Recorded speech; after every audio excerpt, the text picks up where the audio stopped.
narcissist, or maybe you're the narcissist. I'm Dr. Carol. Thank you for joining me in this episode. Now, those are labels.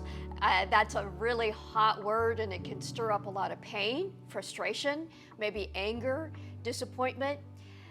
But there's a lot of nuance here and a lot of hope. I have a special guest to talk with about this today, Dr. Jake Porter, and he's like, wow. The list of his credentials: he is a board-certified counselor, a certified professional coach, sex addiction therapist, multiple addiction therapist, certified clinical partner specialist. He's been a pastor. He's a creator of couple-centered recovery. We could just go on and on. He is assistant professor of counseling at Kairos University, and where he is lead professor of Doctor of the Professional Counseling program. He knows what he's talking about. He has professionally been practicing for quite some time in the Daring Ventures practice in Houston, Texas. We are going to get into narcissism and marriage. Now, there is a little bit of this conversation that can sound a little technical. So I'd encourage you to listen to this with both sides of your brain. Listen with the left side of your brain engaged, because there is some really helpful and important information. It's not just as cut and dried as you may originally have suspected when you hear the word narcissist, but also listen with your right brain. Dr. Porter understands what this pain is like from having worked with countless people and couples. And there is also hope. So bring both parts of your brain to listening to this conversation. And here is Dr. Jake Porter. Dr. Jake Porter, what a pleasure and honor to have you on the program today. Thank you for joining us. Thank you, Dr. Carol. I'm so happy to be here. We're just going to dive into some hard stuff. I heard some of your presentations. I know you deal with really hard relationship issues. You have, I know, dealt with relationship trauma in variations for many years. Maybe just a word or two for people who don't know you about how you got into this business and what's deepest in your heart about helping people with relationship trauma, and then we'll get into a few details. Yeah, thank you so much for the opportunity.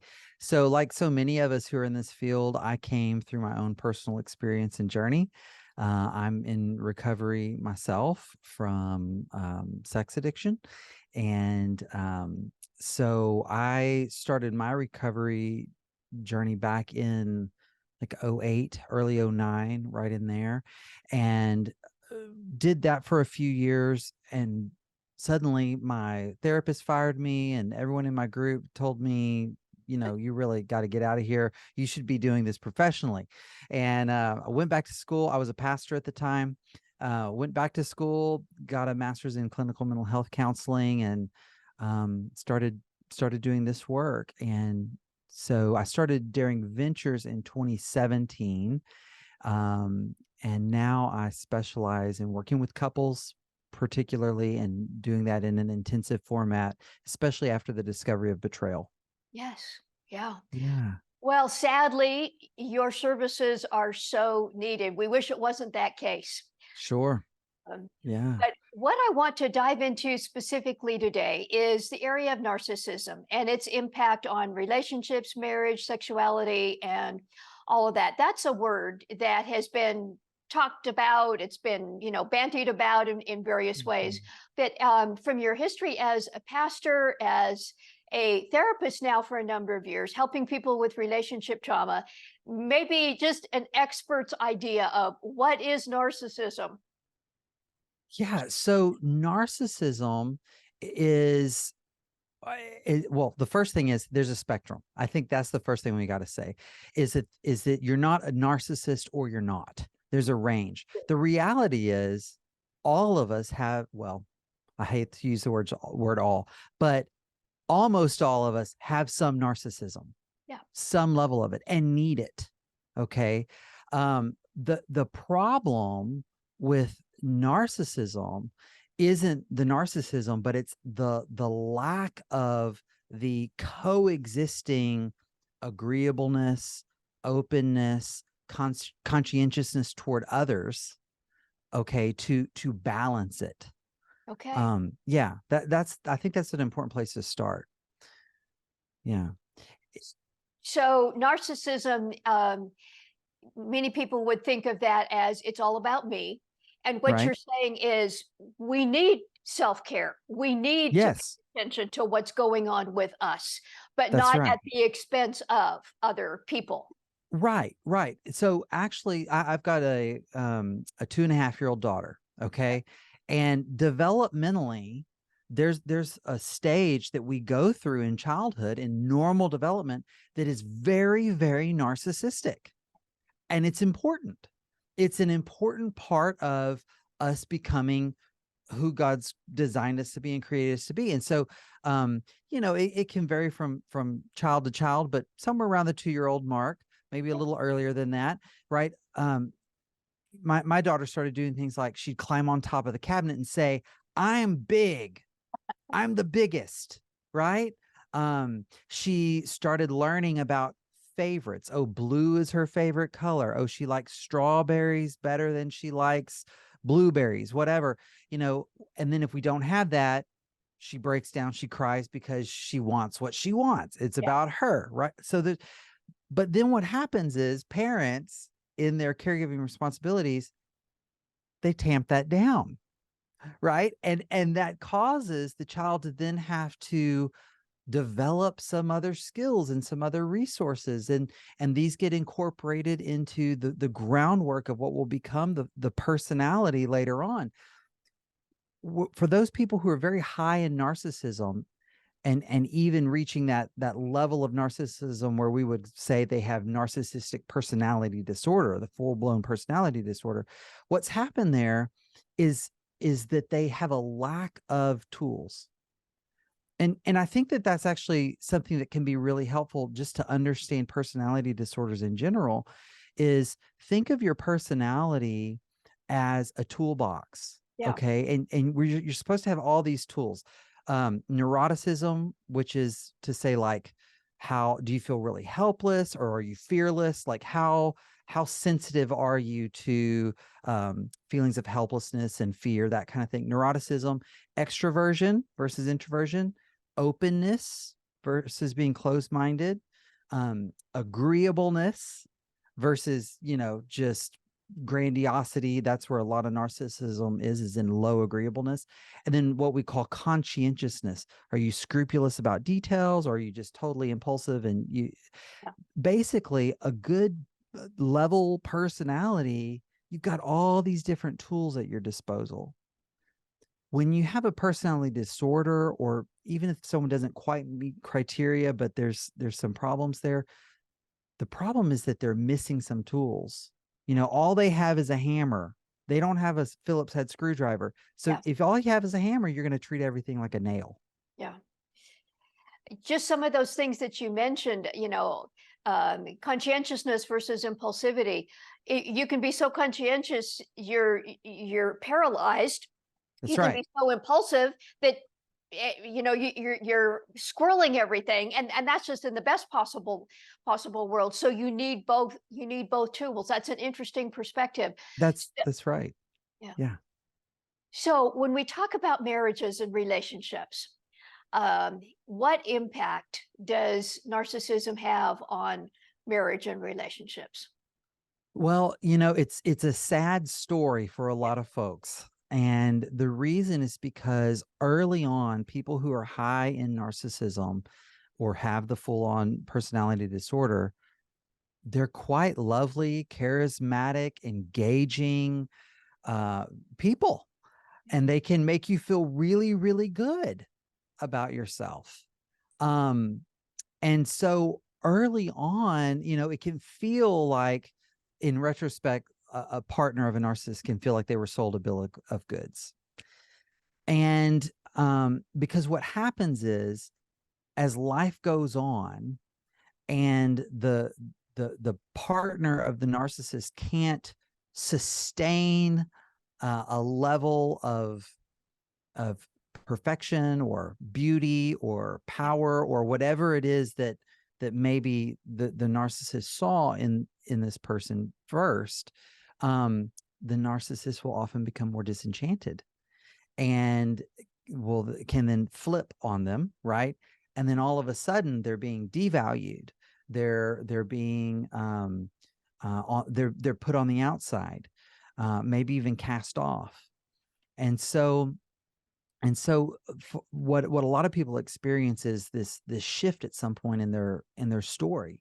You know, we were close, he was doting and loving and affectionate, and then all of a sudden it's gone.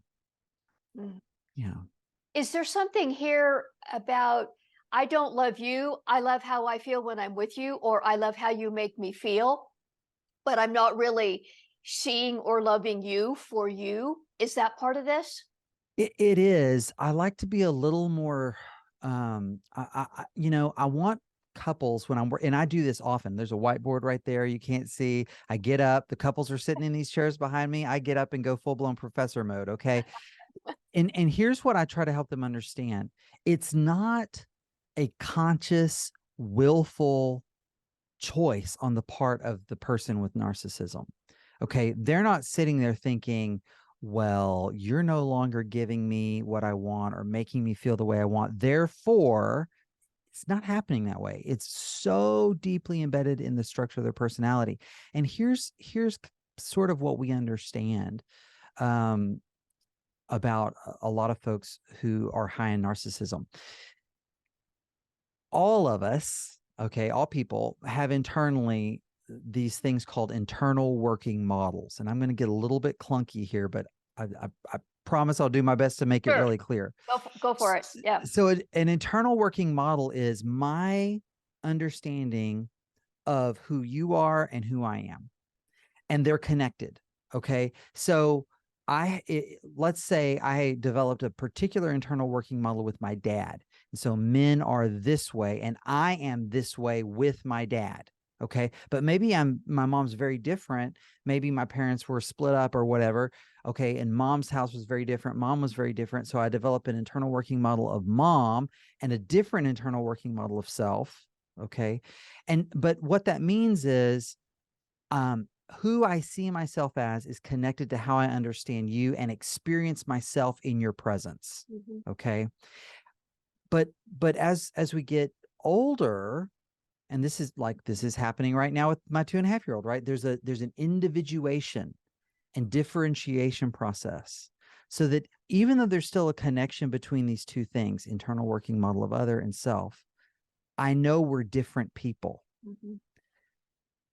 One of the issues that narcissists have is there hasn't been a complete individuation. There's still a fusion psychologically between the self and the other. And what that then plays out as is they operate as if the other person is an extension of themselves. Yeah. Okay. Now, this is not conscious. There are some really subtle ways this comes up. For example, the narcissist knows something or decides something or processes something and doesn't communicate it to the partner. The partner experiences it as you're withholding, you're keeping secrets, you're keeping me in the dark, which is true from the partner's perspective. Yeah. But the narcissist may not actually have the conscious awareness that she doesn't know everything he knows, right? That he would need to tell her that because deep fundamentally in his psyche or her psyche, the genders can be reversed. This partner ought to know what he or she knows. Yeah. Yeah. I hear some married people expect that their spouse understands what they think, that they should know without them having to tell them. Now, I'm sure that's just a tiny piece, and we all struggle with that. We all have to learn that other people can't read our minds, but it seems like that to an extreme is a piece of what you're talking about. And it's not, again, a decision. It's that if No. I'm a narcissist, I really imagine that because I know it, you know it. Absolutely. And so one helpful way to think about this, some terms that I often use is appreciating the difference between a defense mechanism and a deficit. Okay. Good. Good. Go there. Talk about that for a So minute. yeah, this is really important. Defense mechanisms are where, oh, I have the capacity Mhm. to have empathy, but it would be so painful that I'm instead going to turn to some defense mechanism. And there's, oh my goodness, lists that are a mile long. I Yep. could numb out, I could minimize, I could project, I could go to polarized thinking, right? All these different things to not feel that. That's a defense mechanism. A deficit means there's a lack of capacity. Like developmentally, there is a lack of capacity here. So, and this gets super nuanced and difficult, but we have to get into that sticky subject of choice. If I could do it, would I choose to do it? But can I choose? Do I have the hardware to do it? And for people with full-on personality disorders, they have deficits. Yeah. Now they have defenses as well, okay, that come up around those deficits and to protect them from the vulnerabilities they feel because of that deficits. But there are real deficits in terms of things like empathy or openness, those sorts of things. Yeah. That really resonates with what I hear from time to time. And it's more commonly a wife, and that's partly because I'm a woman. You probably, hear this too, and it can be either man or woman, but they will say something to me like, my spouse is trying, my husband is trying, but he just doesn't get it. It's like he can't understand. I try to explain, and I Yes. really, he may be a Christian, but there's just nothing getting through, and I feel crazy because of that. Mm, yeah, that's right. And I have heard that nothing's getting through, nothing's working. Yeah. And one thing I do want to say is that doesn't mean it's hopeless.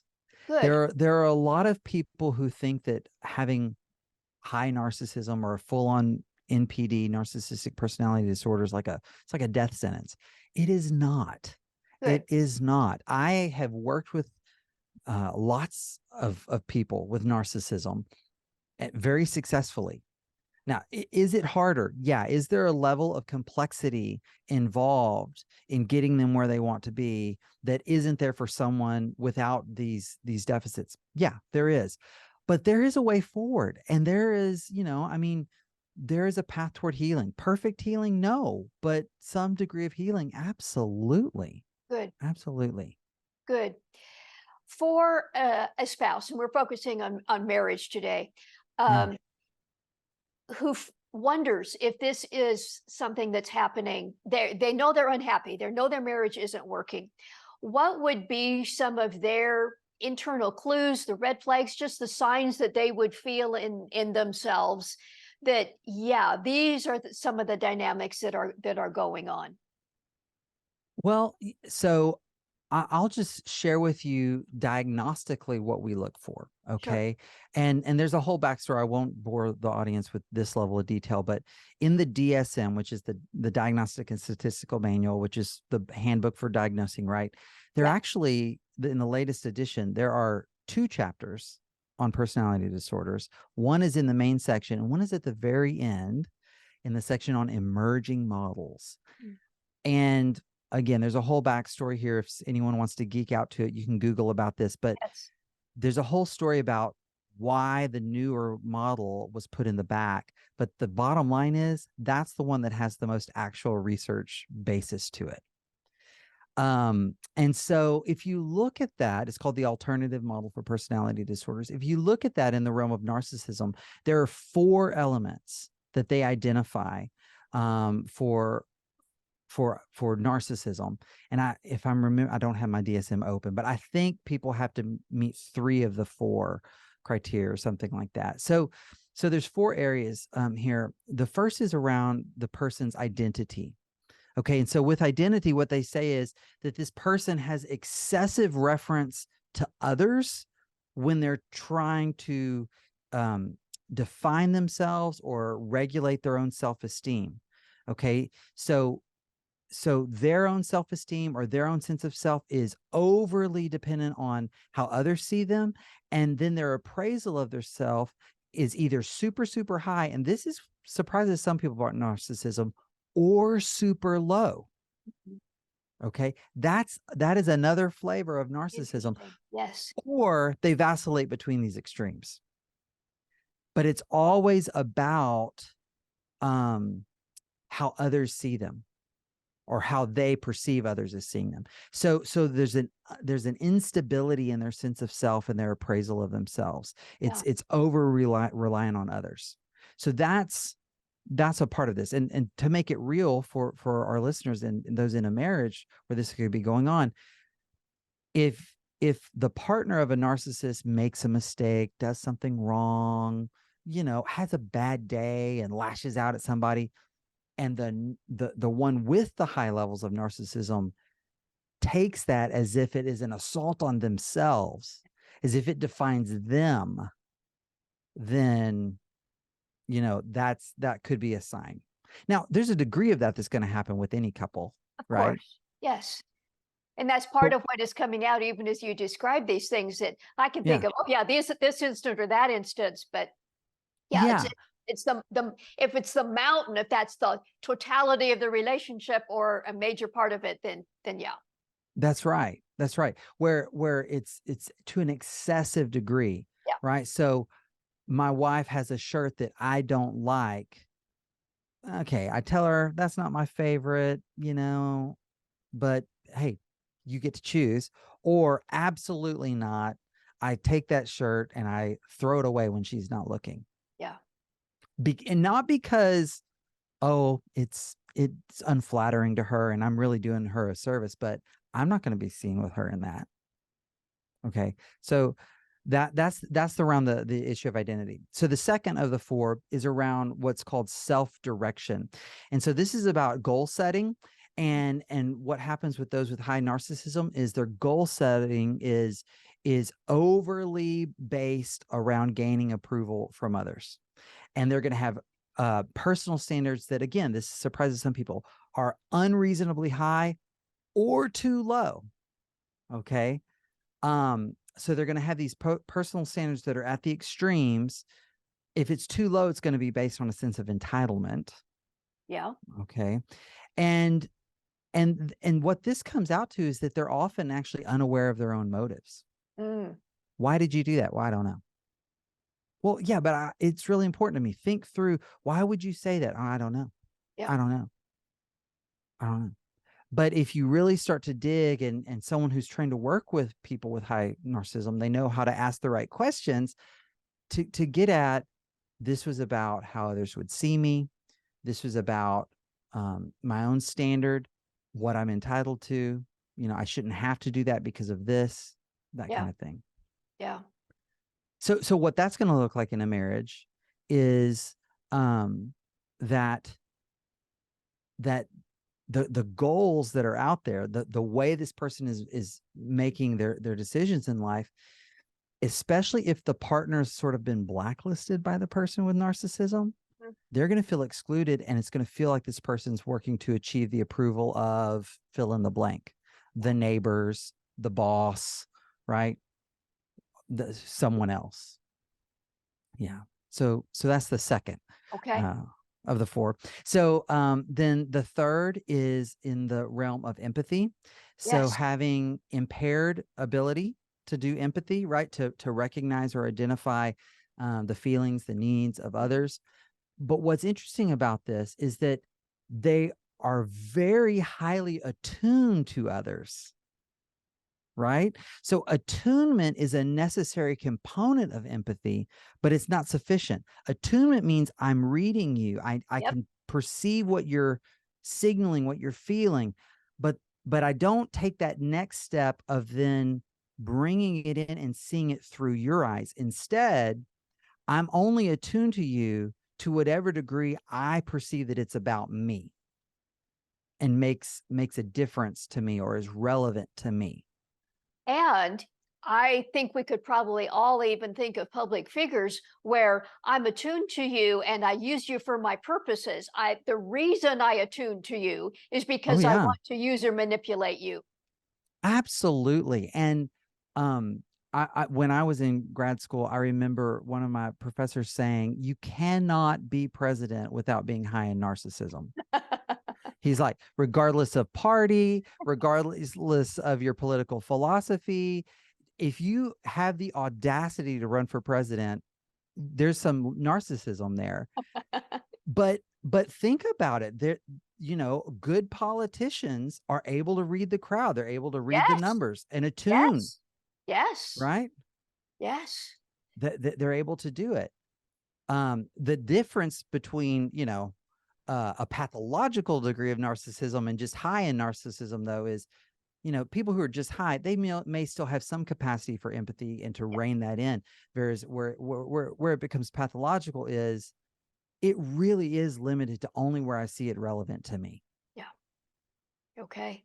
Okay. So the capacity for empathy being the third The area, third. number 4. Yeah. Number 4, and this one is the one where I think it's going to hit home, especially for those who are partnered with someone high in narcissism, and that's the area of intimacy.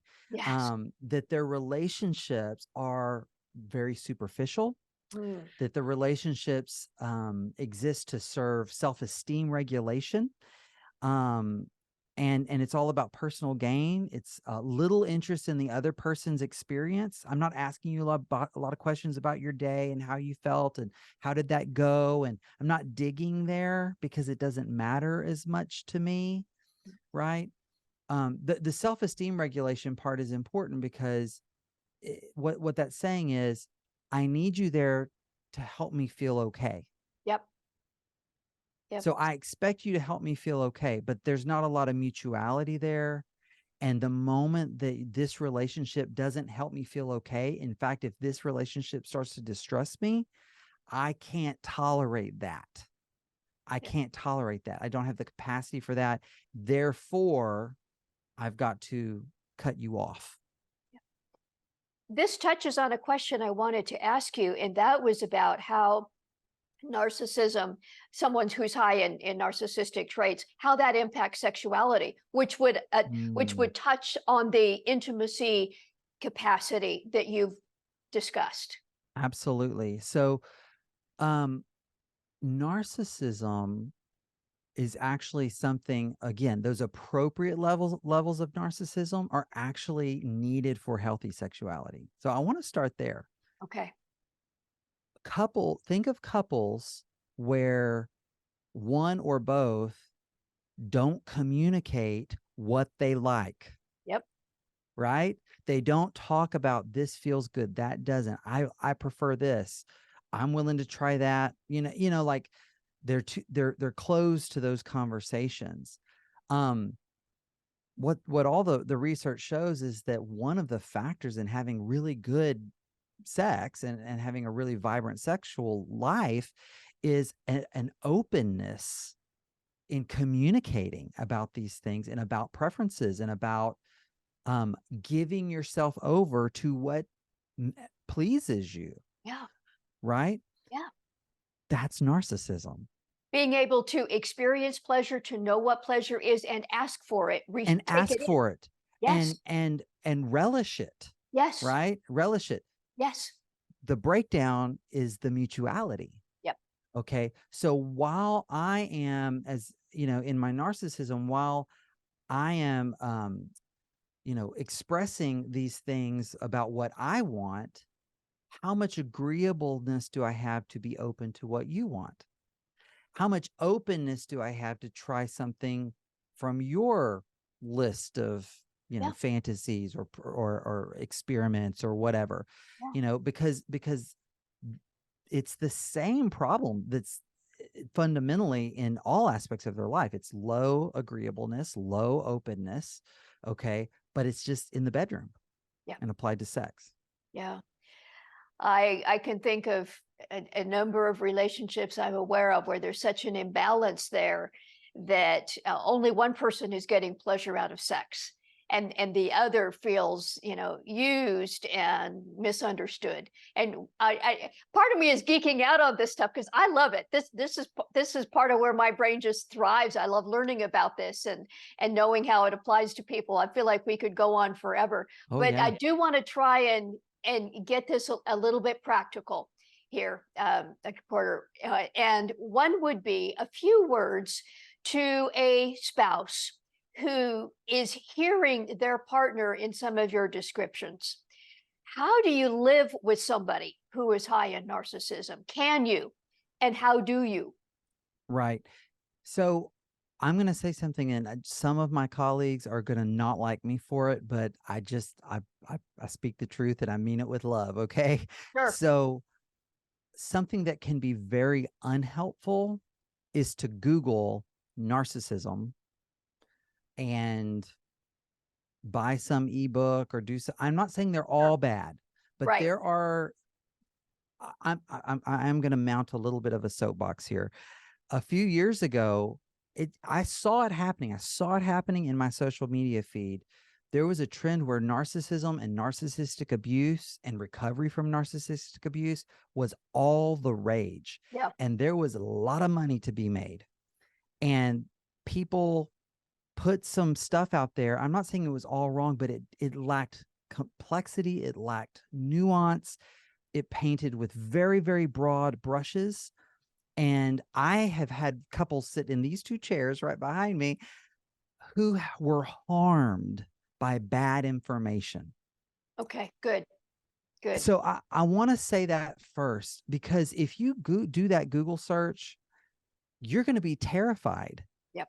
And then from that place of threat, what can begin to happen is you begin to see things through this lens of what you're reading that may or may not correspond to the reality of what's actually happening internally, psychologically in your partner.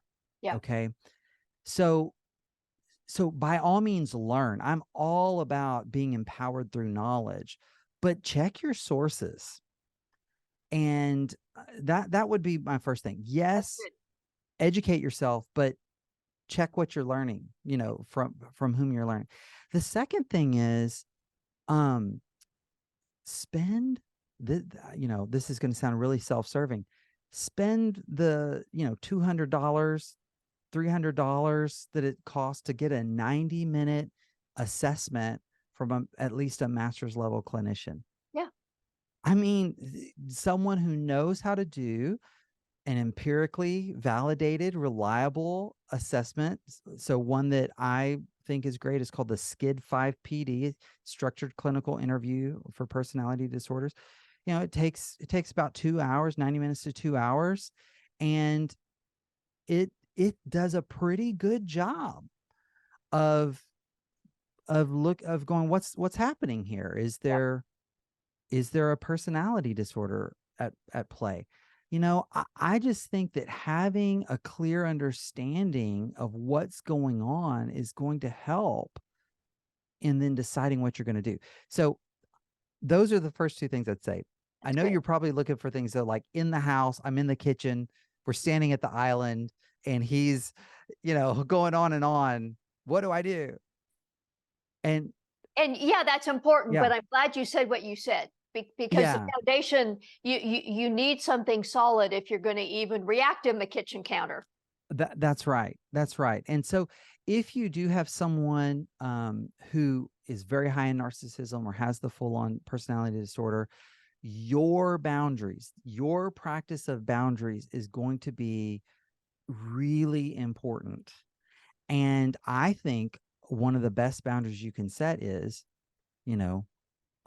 for me to fully engage in this relationship from a place of safety and, and intimacy, one thing I need is that you're seeing a qualified mental health professional who is working with you on the issue of narcissism.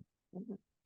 And so they can be in schema therapy or DBT, dialectical behavior therapy, or, one of these validated methods of therapy working on this. I think that's hugely important, but that's a boundary issue for the partner, right? I would also say this: focus on behaviors, not on intent, not on motivation.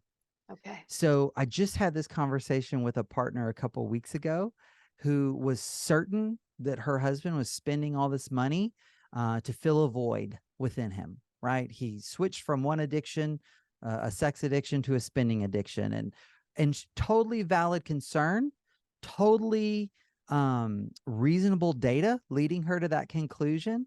It makes sense why that would be a concern to her, because, well, if he's not dealing with the underlying roots of what's going on, what could happen next, or could he go, relapse back into a sex addiction? Get it. However, she was just all tangled up with him about his intention, his motivation. If someone's truly a narcissist, like I said when I was sharing those criteria, they don't know their motivation very well. Okay. Yeah. That is a wasted argument. That is not going to get you what you want and need. So instead of spending, 3 hours a night for 5 nights in a row arguing about, no, I know this is what's happening in your heart, say, look, here's all I know. When I see you spend a whole bunch of money like that without talking about it with me, I feel afraid. Yep. My request is that you will stop spending money without first talking to me and processing it with me. Yeah. That's focused Behavior, on not the behavior. motivation. Yeah. Yeah. Yeah. That's a whole different conversation. And, and people, again, with super, super high levels of narcissism, they may not be able to tolerate that, but there are others who have pretty high levels, but they're going to hear that very differently. Okay. Very differently. That's So helpful. focus on those behaviors. Yeah. That's Yeah. really helpful.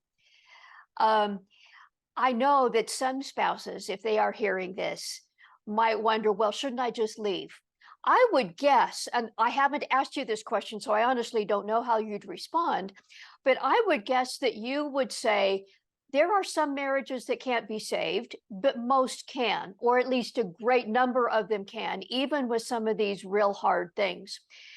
That could be a whole nother podcast, but just real briefly, for somebody who's in this kind of a relationship, how would you think about, do I leave or do I stay? And maybe that's a huge question, but just some framework there. It is, but it's an important question, and I'm happy to speak to that. Ultimately, everybody has a choice. Yep. Like, you get to decide. I mean, that's just the reality of it. You get to decide. As far as some things, some markers for hope, maybe one is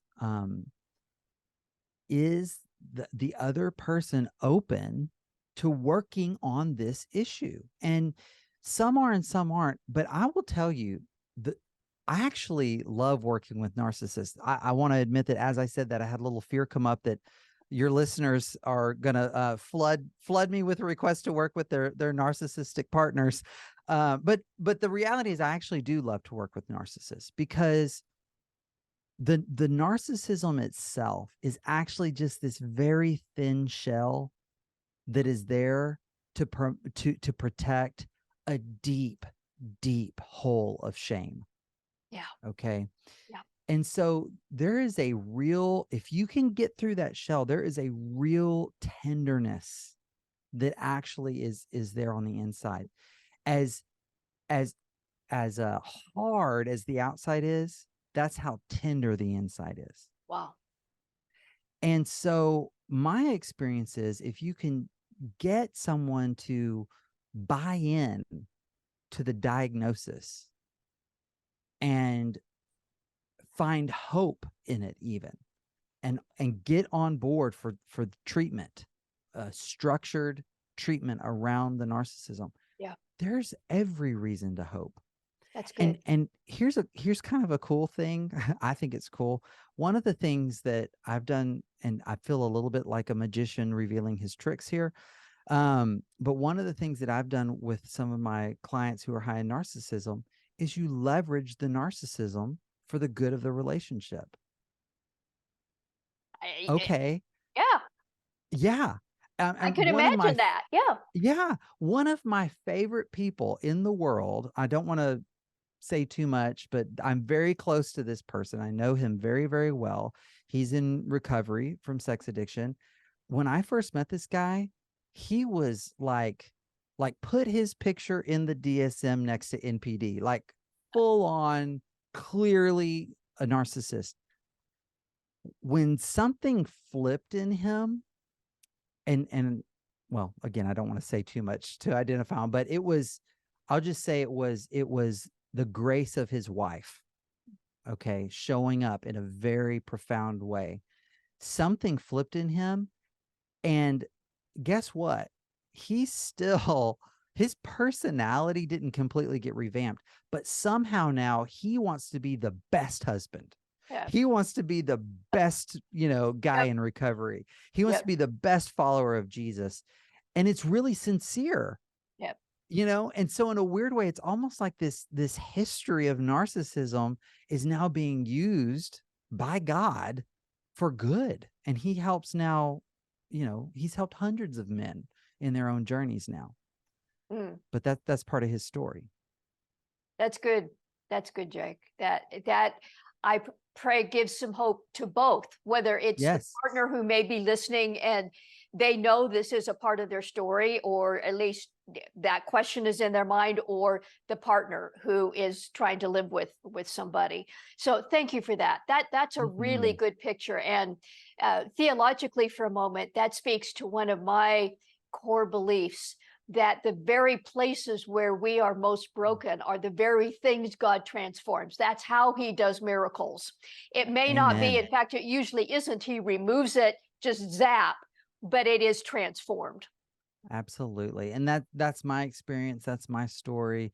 Those verses from 2 Corinthians 1 about him, comforting us in all our afflictions, so that when others have those troubles, we can comfort them with the very same comfort with which we ourselves were comforted. That's so powerful. Absolutely. Yeah, wonderful. Well, I think I'm going to have you back. Oh, Yeah, I'm ready. I'm ready.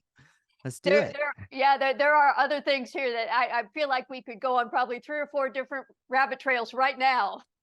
Yes. This is Yeah. great. This is great. Yes. How can people find out more, or if they choose to connect with you? I know you've done a lot online, and I know you've done a lot of teaching videos. I've watched some of them, but how would you suggest people connect if they're interested? Sure. So, I've got a couple of websites you can go to, drjakeporter.com. I've got a podcast as well, and you can get to that from drjakeporter.com. Daring Ventures, not adventures, daringventures.com. That's my practice, my clinical practice. And I do intensives with couples. They're customized intensives. So we do a very thorough assessment process on the front end, and then I design an experience over the course of 2, 3, 4 days for couples. And so that'd be the place to go for that. One thing I just thought of, and didn't run this by you Go for it. beforehand, but I actually have a webinar called Complexity, and it's about co-occurring personality disorders when there's been sex addiction or betrayal. And I would be happy to create a coupon code for 50% off for your listeners. I'll send that to you. You can put that in the show notes, We so they will. could grab that if they're interested in learning more. That is delightful. Absolutely. We will put that in the show notes. That webinar, I have seen some of your webinars, and they are just packed. Oh, thank you. Just all kinds of really helpful things about some of these Mm, challenging areas. Uh, thank you. we'll That, make sure those links are are in the show notes. And thank you for that offer. Yeah, that was a surprise. I am grateful. That's awesome. yeah.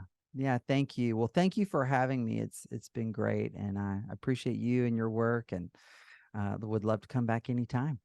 Well, we're going to do that. We are. Okay. Thank you so much, and many blessings to you. If any of this resonated with you and your experience in your marriage, then I really encourage you to check the links under this video. There's links there to Dr. Jake Porter's website. Check out his material. I've watched some of his videos and his podcasts, and they're deep and practical and really, really helpful. Also, check out Daring Ventures if you are a couple who may need some of his intensive work. He's somebody that I believe could be very helpful to you. And then check the link for that webinar replay and the promo code.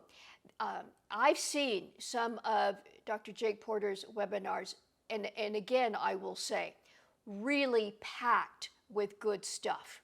So on the personality disorder impact on some of these relationship issues, check that webinar link and that promo code for 50% off. You will find that very helpful. I also would love to invite you to our relationships page on our website. We have some free downloadables there. We also have our Fully Alive Marriage course that just gives some practical ways to help you learn to love well. So come over to our website, drcarolministries.com, and our relationships page. There is just a ton of help there as well. If you have a question, I would also love to hear from you. You can leave it right under this video. I read every one and answer questions if you have one. You can also leave a confidential message on the contact page on our website, drcarolministries.com/contact. And make sure you subscribe to our channel so that you can get our new material that we put up every week. Do subscribe. That would be a gift, and I know it will be helpful to you as well. And until next time, may God bless you.